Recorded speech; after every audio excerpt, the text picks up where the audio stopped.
রজকিনীর এটা হচ্ছে অরিজিনাল বাস্তব ভিটা, আজ থেকে 3 থেকে 4 বছরের কাহিনী এটা।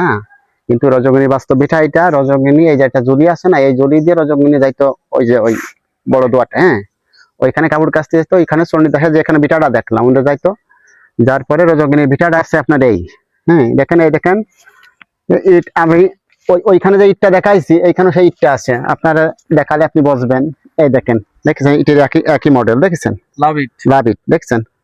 ভালো করে ছবিটা নেন। আসলে তো অনেক 3 থেকে 4 বছর 400 বছর আগের কাহিনী। তা মিল আছে কিনা দেখেন, ওইটা বিটারা এই বিটার এটির মিল আছে কিনা। এইবার দেখেন এই জায়গা আছে রজকিনী থাকতেন, এখানে যে পূজার ঘর ছিল। রজকিনী হচ্ছে পূজা করতেন, শিবা দাসী ছিলেন এখানে। এখানেও একটা ওই পূজার ঘর ছিল, এখানে স্থাপনা করেছে নতুন করে। সেই পুরাতন সেই স্থাপনার জায়গায় এখানে ছিল সেই রজকিনীর ভিটা। এখান থেকে পুজো করে এবং কাপড় কাচতে ওই চণ্ডীদাসের ওই বাড়ির নিচেই ওখানে কাপড় কাচতে যাচ্ছেন। ওখানে যাইয়ে ওই চণ্ডীদাসের সাথে ওনার একটা মেয়ের বাড়ি, হ্যাঁ ছেলের বাড়ি, জি জি। এই দুটো হ্যাঁ ছেলের বাড়ির পাশে। ওখানে মেয়ের বাপ ছিল ধোপা, উনি ধোপার কাজ করতো। ওই সেই অর্থাৎ রজকিনী বাপ ছিল ধোপা, ধোপা মানে কাপড় কাচতো। এই কাপড় কাচতে যাইতো প্রতিদিন। কাপড় কাচতে গেলে চণ্ডীদাস ওই রজকিনীর চেহারা ছবি ভালো, ওরা দিকে মানে কেন একটা তো অজুহাত লাগবে।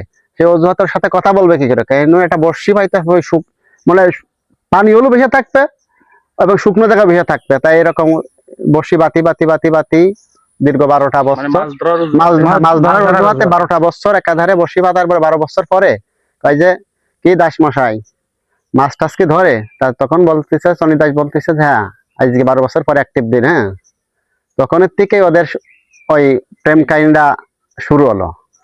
তা যাক, পরে জানাজানি হয়ে গেলি প্রেম কাহিনীটা জানাজানি হয়ে গেলি গ্রামের এই সময় তো আসলে ওরা কাইস্ত, ওরা আসছে বংশ ভালো, এটা আছে ধোপা, এটা চাপ দিলে ওরা পলাইয়ে তখন ওই ভারতে চলে যায়। ভারতে বৃন্দাবন চলে গেলি ওইখানে তাদের মিলন হয়।